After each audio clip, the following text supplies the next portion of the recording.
1 Corinthians 10, we should not lust after evil things.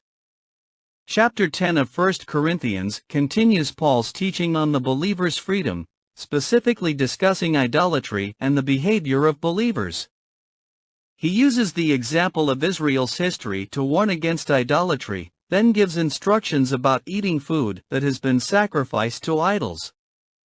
Paul concludes by stressing the principle of doing everything for God's glory. Exegesis by sections and verses 1 to 5, warnings from Israel's history. Paul begins by reminding the Corinthians of the Israelites' experiences during their wanderings in the desert. They were all under the cloud, all passed through the sea, all were baptized into Moses in the cloud and in the sea.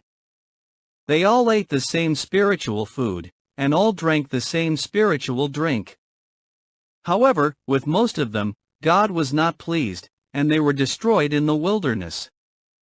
Verses 6 to 13, examples and warnings. Paul says that these events occurred as examples and were written down as warnings for believers. He warns them against idolatry, sexual immorality, testing Christ, and grumbling as the Israelites did. Paul reminds them that God is faithful and will not let them be tempted beyond what they can bear. He says that God will provide a way of escape from all temptations. Verses 14 to 22, flee from idolatry. Paul explicitly advises the Corinthians to flee from idolatry. He draws a parallel between the Lord's Supper and pagan sacrifices, showing that partaking in the Lord's Supper is sharing in the body and blood of Christ.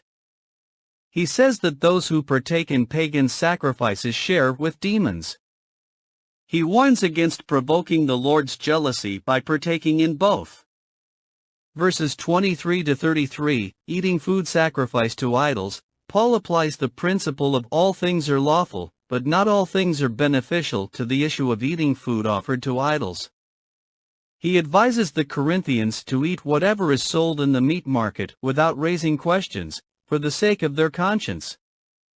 Paul says that if an unbeliever invites them to a meal, they should go and eat whatever is offered to them, unless someone says it has been offered in a sacrifice to an idol. If that happens, he says that they should not eat it for the sake of the one who informed them. Paul concludes the chapter by instructing the Corinthians to do everything for the glory of God. He says that we are not to give offense to Jews, Greeks, or the church, and to imitate his example, as he imitates Jesus.